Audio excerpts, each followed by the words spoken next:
recibimos, ella está residiendo en Polonia, es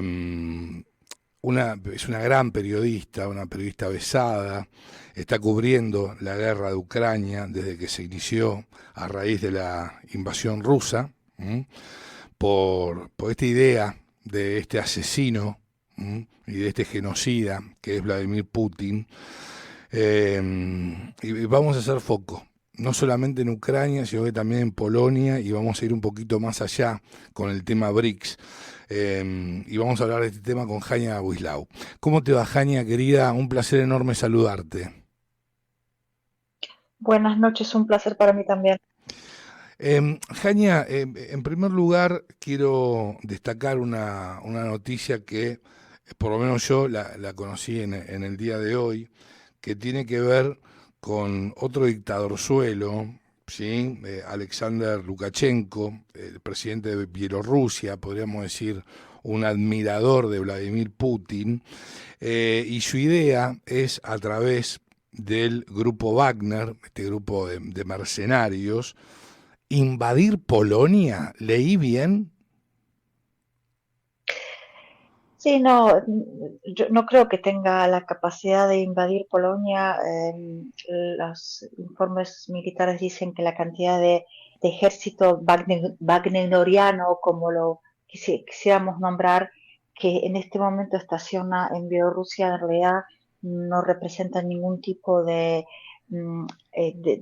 peligro para Polonia. Lo sí es cierto que en el día de ayer, concretamente el domingo, salió una noticia en la cual decía que Lukashenko había tenido una información por parte justamente del ejército bacteriano que le señalaba que ellos tenían muchas ganas, palabras textuales, de hacerse un paseíto por Varsovia y Rzeszów. Rzeszów es la ciudad fronteriza de la cual se parte hacia la frontera con Ucrania. Es una ciudad muy importante desde que empezó la guerra porque todos los refugiados que llegan de Ucrania o que llegaban en grandes cantidades de Ucrania, su primer punto, su primer ciudad que tocaban era justamente Rzeszów, y todos los que íbamos para el otro lado siempre llegábamos a Rzeszów. Entonces es una ciudad muy importante. Entonces la información que él dio fue que tenían muchas ganas de darse un paseíto por Rzeszów y por Varsovia, y que él les estaba explicando que quizás no fuera el momento. Esto es obviamente una especie de provocación, Sin dudas. eh, a la cual debo decirle sinceramente no le hacemos mucho caso acá. O sea, creo que tenemos muchos más problemas referentes a la guerra, mucho más importantes que estos manotazos que pega todo el tiempo Lukashenko. Nosotros tenemos dos periodistas polacos que trabajaban en Bielorrusia, dirigían una especie de filial de la televisión polaca. Los dos periodistas están detenidos de manera ilegal desde hace 2 años, con una especie de veredicto de un jurado que en realidad, unos jueces que en realidad no existen, de estar en la cárcel de por vida, teóricamente por eh, pro, prorrogar o por agitar la población bielorrusa en contra del presidente Lukashenko, lo cual es una estupidez total. Me refiero a que tenemos muchos más graves problemas nosotros Entiendo. con Entiendo, Bielorrusia, con pero Lukashenko. esta información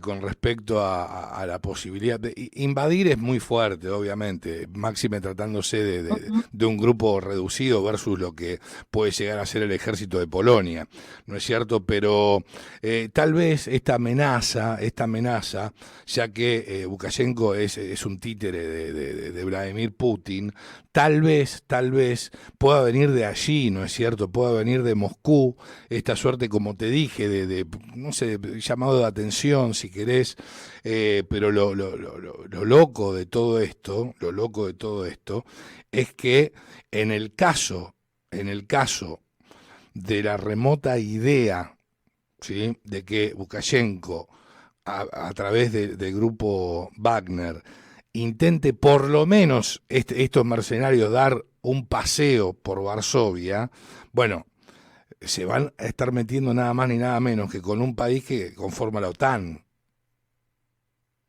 exactamente. Por eso, lo que yo señalaba recién, que me parece que son amenazas de las muchas amenazas que desde que comenzó la guerra y todavía mucho antes con la llegada de los emigrantes ilegales a las fronteras de Polonia por el lado de Bielorrusia, de gente traída especialmente de Afganistán, de Irán, de Irak, eh, que en realidad está perdida en los bosques, en la tierra de nadie entre Bielorrusia y Polonia, porque Polonia ha tomado una política muy equivocada con respecto a esta migración, así como está abierta para los ucranianos, está absolutamente cerrada para cualquier tipo de migración que viene del lado de Bielorrusia. Y es una provocación más, es una provocación más que tiene como fin desestabilizar, de provocar miedo, de hacernos preocupar, desviando la vista hacia otra frontera y quizás perdiendo de vista o de objetivo lo que es puntual, que es la guerra en Ucrania en este momento. Entonces, Entiendo. eh, intentamos bajar un poco las emociones y de manejar estos temas con sumo cuidado, porque de todas las cosas que dice Lukashenko, de todas las cosas que dice Putin, no nos olvidemos que en este año Putin varias veces ha amenazado a Polonia directa o indirectamente. En este momento estar Rusia y mostrar un pasaporte polaco realmente es bastante peligroso. Somos personas muy poco queridas en ese país en este momento. Todos nuestros periodistas han tenido que retirarse apenas empezó la guerra porque eran personas no deseadas. Entonces, creo que lo que señalaba recién es intentar desviar la vista y la atención de lo que es en este momento importante, que es el desarrollo de la guerra en Ucrania, que está en este momento en un punto muy difícil y que va a continuar por largo tiempo. Ujú. Ahora, lo que es noticia, ¿sí? Tiene que ver con el ataque ruso al puerto de Odessa, ¿sí? Y a su vez, bueno, algunos silobolsas que contenían cereales. Sí, porque Putin señaló que se iba a retirar del convenio que tenía firmado para que se pueda exportar los granos a través del puerto de Odessa, y que él unilateralmente daba por terminado este convenio, esta posibilidad que tenía Ucrania justamente de exportar Exacto. sus granos hacia especialmente los países africanos, que son los grandes compradores. Obviamente Europa también, pero Europa de alguna manera se defiende. Es más, nosotros tenemos en este momento en Polonia una saturación del grano ucraniano que de alguna manera se ha estancado en Polonia y no ha ido al resto del mundo, lo cual provoca problemas internos. Pero bueno, hay muchísimos países del mundo, en el continente africano, inclusive en el continente latinoamericano también, que son grandes receptores del grano ucraniano, y una forma justamente de Putin de demostrar que lo que dijo lo va a pasar a hechos, o sea, me retiro de este convenio de dejarlos exportar el grano por el puerto de Odessa, es justamente empezar a bombardear. En la noche de ayer fueron destruidos 61 edificios, 158, 159 departamentos. Cuando me refiero a departamentos, me refiero a departamentos, a casas, ¿sí? Sí, Dentro de los sí, edificios. donde habitan civiles.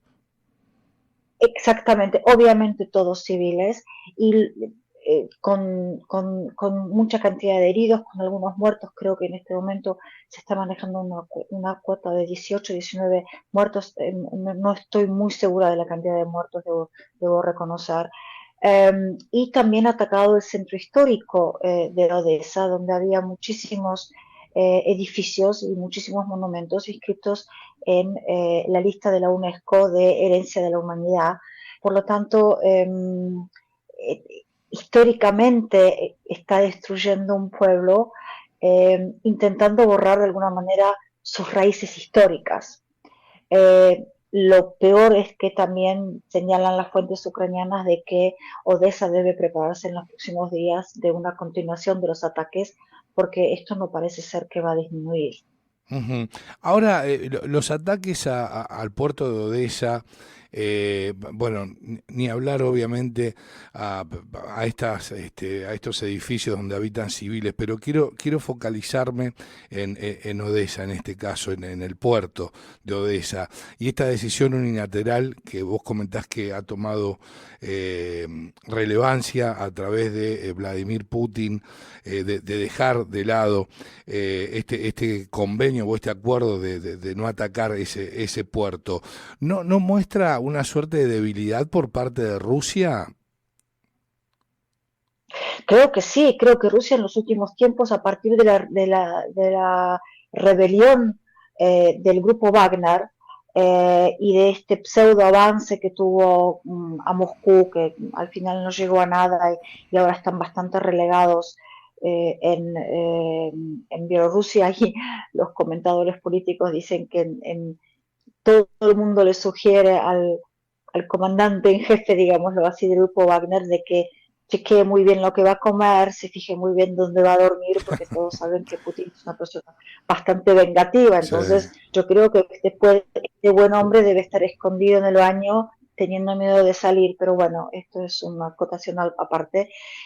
Creo que Putin en todo su accionar en el último tiempo está demostrando debilidad o está demostrando que no maneja demasiado bien lo que está pasando.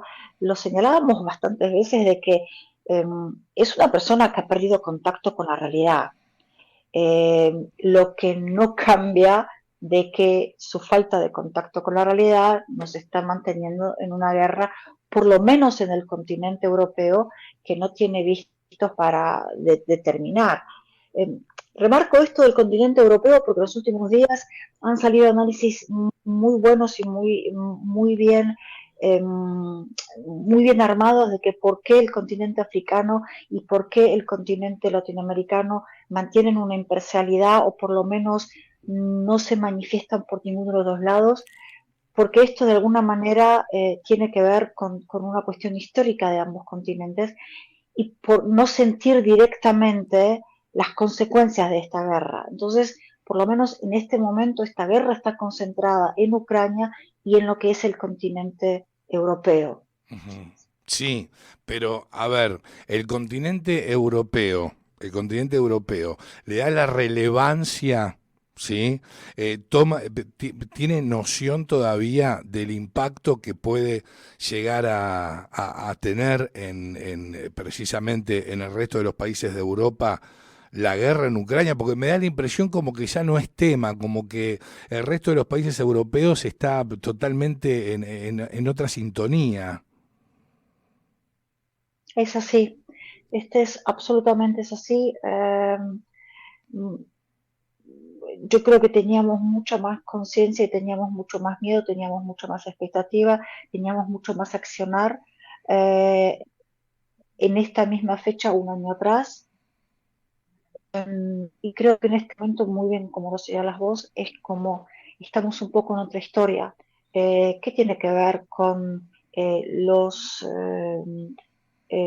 incendios en Grecia. Yo, por ejemplo, estaba haciendo, antes de entrar hoy en vivo con ustedes, estaba haciendo un recuento justamente de cuáles fueron los temas del día de hoy en la televisión polaca, que es un país fronterizo a la guerra, que es un país que desde el principio ha reportado en muchísima cantidad en sus noticias lo que está pasando en Ucrania. Y, por ejemplo, una característica, algo que noté hoy, no sé muy bien cuándo cambió, pero lo noté hoy, hasta creo que principios de este año, todos los periodistas de la televisión privada en Polonia que conducían noticieros tenían en su solapa la bandera de Ucrania, una bandera chiquitita como forma de solidarizarse justamente con la guerra.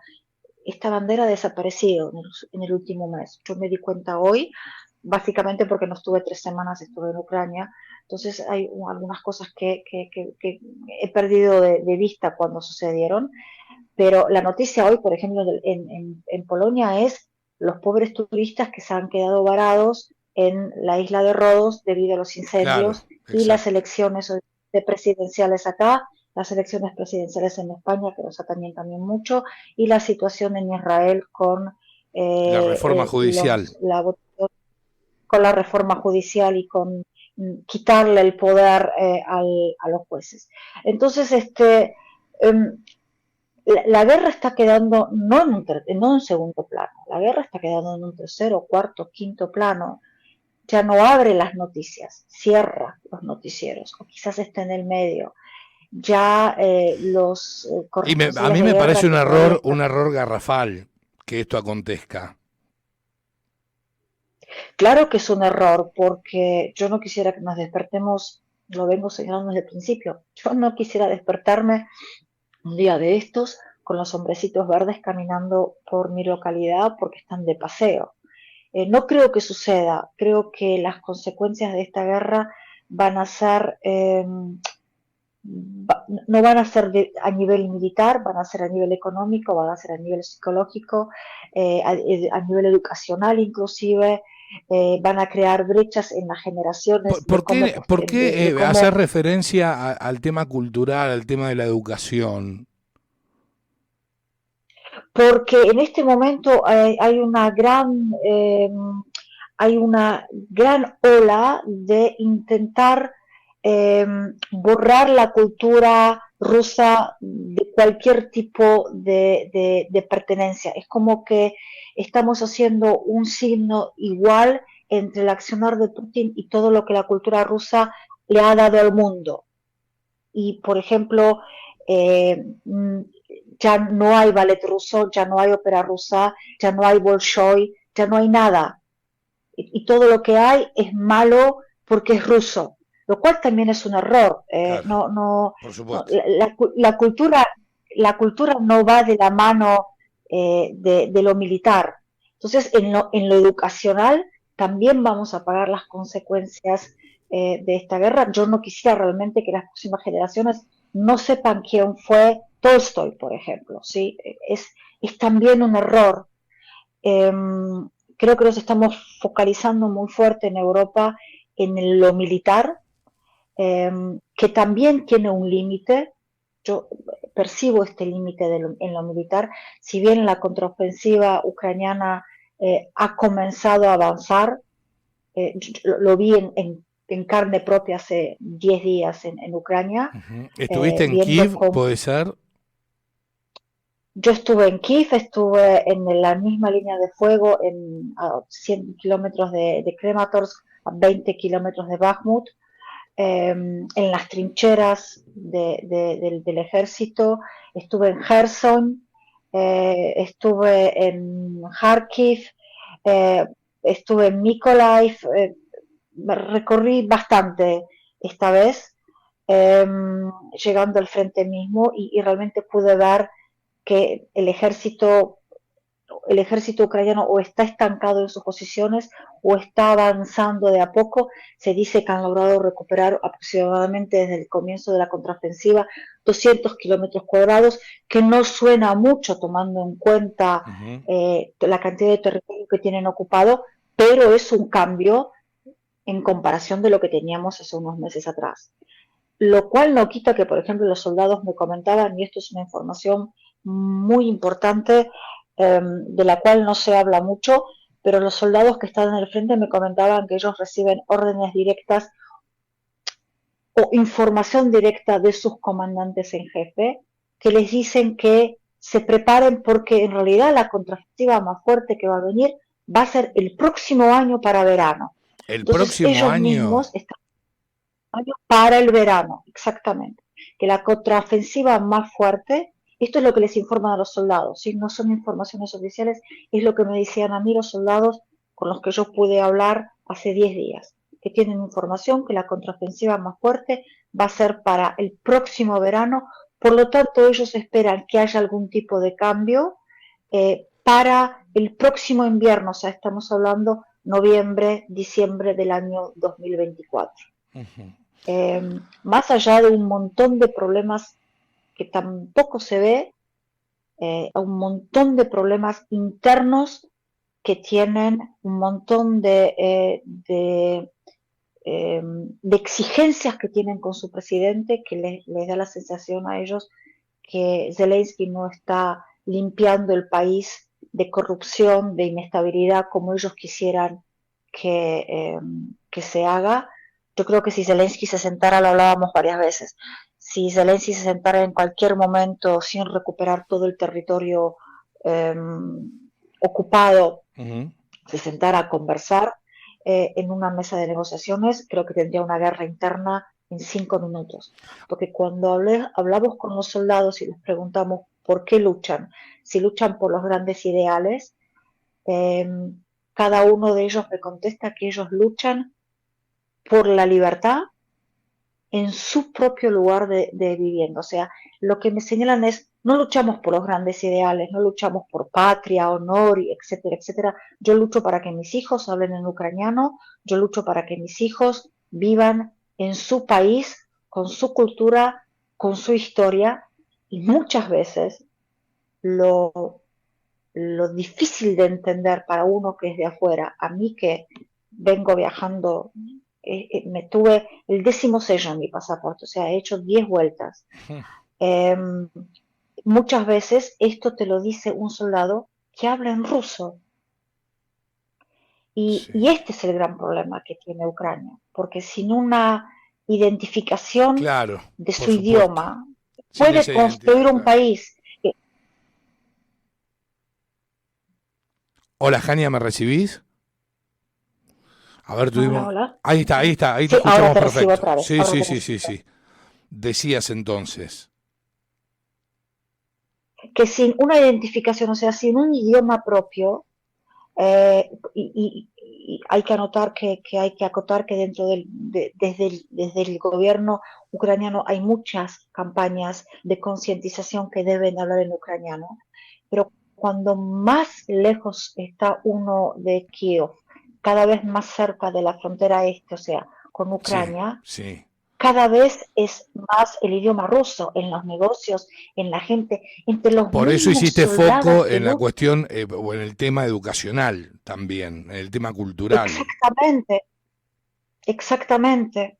Si usted, es como, hagamos un análisis. Imagínense que de golpe, hagamos un paralelismo muy estúpido, pero que va a servir para mostrar esto. Imagínense que habiendo perdido la guerra por las Malvinas, eh, nos obligan en Argentina que empecemos a hablar en inglés. Sí, entiendo. Sí, sí, Argentina sí, sí. perdería en ese momento absolutamente su sentido de existir porque perdería su idioma. Ujú. Ucrania en este momento no tiene su idioma por el cual ellos puedan unificarse. Y esto es muy importante. Esto te da un sentido de pertenencia. Esta es mi tierra, este es mi idioma. Ahora, qué Y ellos no lo interesante tienen. lo que destacás a raíz de lo que captaste y lo que te comentaron algunos cuantos soldados ucranianos, que no luchan por su patria, que no luchan por los ideales, sino que luchan para que sus hijos vivan en un país independiente, pero por sus hijos. Exactamente, exactamente. Ellos luchan por su pequeña, ellos me decían todo el tiempo, nosotros luchamos por nuestra pequeña patria. La pequeña patria de cada uno de ellos es su lugar de residencia, es su casa, su jardín, su mujer, sus hijos, sus nietos, sus padres. La pequeña patria es lo primero y realmente les puedo asegurar que se dejan, eh, cuando uno empieza a hablar con ellos, cuando uno los empieza a escuchar, eh, es tan simple el mensaje, porque en realidad el mensaje es lucho por lo que creo y no se van a retirar, no se van a retirar hasta que no consigan lo que les han prometido, o sea, que se retire la Federación Rusa y el ejército ruso de todos los territorios ocupados y esto incluye Crimea. Ahora, Por eso en los últimos días sí, los ataques al puente en Crimea sí. y bueno, una especie de demostrar lo estamos intentando. Está claro. Ahora, me hablaste del ánimo y de lo que te comentan los soldados ucranianos. ¿Qué te dice la gente, Ujú. el ciudadano de a pie, el ciudadano común? ¿Qué rescatás de ellos a raíz de lo que está aconteciendo en su patria? En realidad depende mucho de dónde estés, porque si estás en la capital, en Kiev, es bastante surrealista, porque es una ciudad que yo cada vez que viajo me tomo siempre un día y medio para caminar lo más que puedo en la ciudad, justamente para ver qué es lo que pasa. Y en cada viaje siento la guerra cada vez menos. En cada viaje veo cada vez menos soldados porque los soldados están movilizados, hay mucha movilización, o están movilizados del frente o están descansando en sus casas porque están de Franco, y muchos de ellos cuando tienen Franco no vuelven a sus casas, sino que se quedan en posiciones muy cercanas al frente para no tener que viajar. Recordemos que es un país realmente enorme.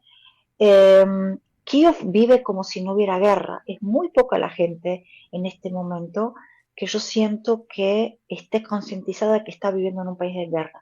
Los boliches están abiertos, los restaurantes están abiertos. Hay mucha gente que se toma el atrevimiento, digámoslo de esta manera, de romper el toque de queda, a pesar de que a las 12 de la noche entra la hora militar o la hora marcial. Hay mucha gente que sigue circulando, eh, inclusive con el riesgo de que los detengan y los legitimen, no les importa, lo siguen haciendo. No quieren hablar de la guerra, no quieren escuchar de la guerra, las sirenas que suenan, a veces más, a veces menos, mm, es, ya la gente no baja al subte, que realmente creo que tendrían que pegarle en mitad de Kiev para que la gente se asuste y vuelva a Ujú. bajar al subte. Y esta falta Cuando de uno está conciencia cerca por parte de la ciudadanía en líneas generales de Kiev, no, ¿a qué se la atribuís? no es falta, no creo que sea falta de conciencia, creo que es cansancio de materiales. Creo Ah, que la ok. gente está Está harta. absolutamente cansada y Claro. que está harta y quiere vivir. Porque, por ejemplo, en las ciudades fronterizas o cerca de la frontera, lo que he visto es gente como, tanto gente como animales, en estado de letargo. Ujú. Es como cuando uno toma muchos tranquilizantes Sí, y, sí. y, y, Está y patina adormecido. por el día. Es una especie de letargo, Sí, exactamente. A sí. eso hay que sumarle que están teniendo temperaturas en las 3 semanas, 2 semanas y media que estuve. No creo que haya tenido un día donde la temperatura fuera menor que 35, 34 grados. Claro, es insostenible. Realmente difícil funcionar con esas temperaturas, con un viento sudafricano, africano muy fuerte, muy caluroso, que no traía ningún tipo de consuelo, digamos. Podemos, Creo que la gente sí, está cansada.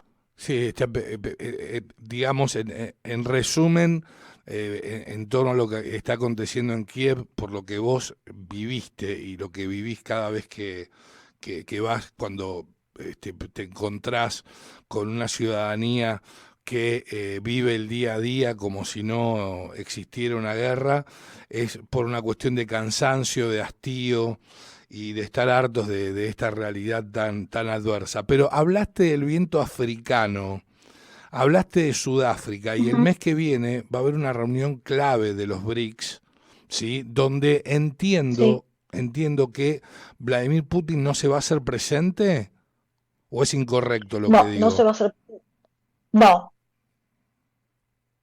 no se va a hacer presente, por lo menos hasta este momento es la decisión que ha tomado. Ahora ustedes vieron que Putin cambia de opinión según sopla el viento, pero por lo menos en este momento ha decidido que no va a viajar. Esto es consecuencia de que él no tiene ningún tipo de seguridad de cuál es la posición de Sudáfrica en esta guerra, y no tiene la tranquilidad de que realmente cuando aparezca en Sudáfrica este, esta orden de arresto internacional. No te puedo creer. Se cortó el contacto, se cortó la comunicación. Bueno, estábamos hablando con Jania, ella nos estaba comentando a raíz de lo que va a acontecer el mes que viene, el mes de agosto, en Sudáfrica, la reunión de los BRICS, que es este bloque que conforman Brasil, Rusia, India, China y Sudáfrica. Y bueno, lo que nos comentaba Jania, a raíz de la información que yo manejaba, me ratificó que Vladimir Putin no iba a ser de la partida, no iba a formar parte de esta cumbre, donde sí van a estar el resto de los presidentes de cada uno de los países que conforman los BRICS. Jania, te escuchamos nuevamente. Ahí estaba haciendo una breve reseña Sí, de lo que me correcto. comentabas a raíz de Vladimir Putin, que finalmente no va a estar presente en la reunión de los Sí, BRICS el mes que viene. sí, él tiene duda de que realmente no lo arresten. Entonces, la decisión que ha tomado en este momento es que Lavrov, su ministro de Relaciones Exteriores, eh, su mano, su mano derecha en toda esta guerra, y una persona preparada políticamente, va a estar presente en el lugar y él va a estar online. Ah, él va a estar online, ok. No va a viajar a Él Sudáfrica, pero él seguramente por videollamada, por un Zoom. exactamente, exactamente, él va a estar online. Esto es lo que se maneja hasta este momento, eh, porque para él este encuentro es muy importante, es muy decisivo, aunque no creo que haya tanto, que consiga tanto como quisiera conseguir, Y por qué es decisivo para pero Vladimir Putin este encuentro? porque, porque el continente africano es un continente que en este momento, hasta este momento, no ha tomado Otra vez se cortó, caramba. Bien, a ver, vamos a tratar de retomar nuevamente el contacto, la vía de comunicación con Jania Wislau. Te recuerdo, periodista polaca, ha hecho hincapié en estos momentos aquí en la cocina de las noticias, hace instantes nada más, en todo lo que está aconteciendo en la guerra en Ucrania, y en estos momentos estaba refiriéndose al tema BRICS y la importancia que implica para Vladimir Putin. Estaba a punto de comentarnos eh, el motivo por el cual es tan relevante y tan significativa esta reunión, este encuentro entre Vladimir Putin y el resto de los primeros mandatarios de los países que conforman los BRICS. A ver si la tenemos nuevamente en el aire a Jania. Ahí estamos. Ahora sí, Jania, ¿estamos bien? sí, sí, yo creo que me reía recién de que creo que son las ondas negativas No. de Vladimir Putin las que nos Decías que están era cortando el llamado. que la reunión que se va a El dar continente, el sí, continente, el continente africano es un continente muy importante para Putin, primero porque es un continente que todavía no ha tomado ninguna posición con respecto a esta guerra. China oficialmente tampoco ha tomado no, ninguna posición, aunque sabemos oficialmente de que les está vendiendo de manera oculta, le está vendiendo realmente armas a Rusia, pero bueno, oficialmente a nivel internacional es un país que en este momento todavía no ha tomado ninguna posición con respecto a esta guerra. Esto tiene que ver en África, tiene que ver muy claramente con una cuestión histórica y con una cuestión de lejanía. Primero porque el continente africano está muy lejos en lo cultural, en lo económico y en kilómetros, digámoslo así, de lo que es la guerra de Ucrania. Esto por un lado. Y segundo, y creo que es lo más importante, porque en realidad Rusia en ningún momento de su historia, oficialmente, porque no oficialmente las cosas fueron bastante diferentes, pero oficialmente nunca le ha hecho daño o le ha provocado problemas al continente africano. En cambio, todos los países que intervienen directa o indirectamente en esta guerra, sean los franceses, sean los británicos, sí han hecho muchísimos destrozos en lo que es en el continente africano. Los sudafricanos tienen muy claro el apartheid.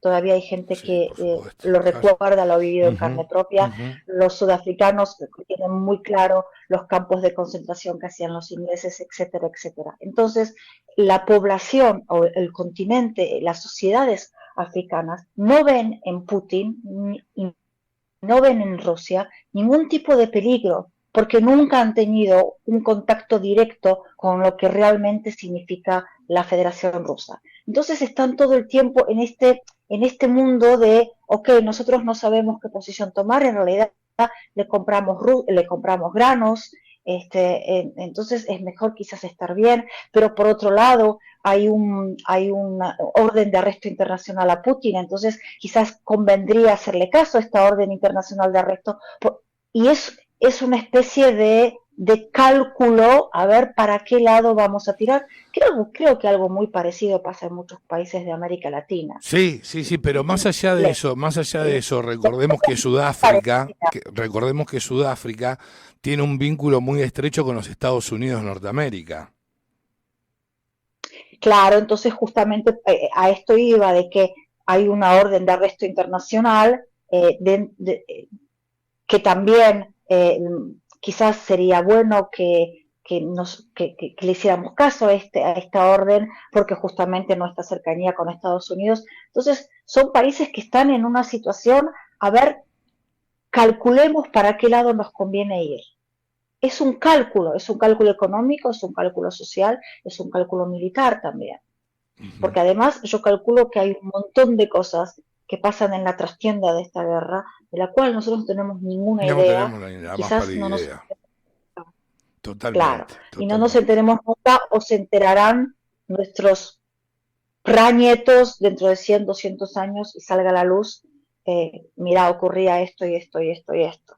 Ujú. Jania, te agradezco muchísimo, siempre es un placer escucharte, la información que nos brindás es de primera mano y con un grado de responsabilidad fenomenal, sos una periodista de fuste e insisto, siempre es un placer enorme recibirte en nuestra casa, en la cocina de las noticias, que es tu casa también. Muchísimas gracias y hasta la próxima. Te mando un beso grande, Jania. Adiós. Jania Wislau, pasaba por la cocina de las noticias.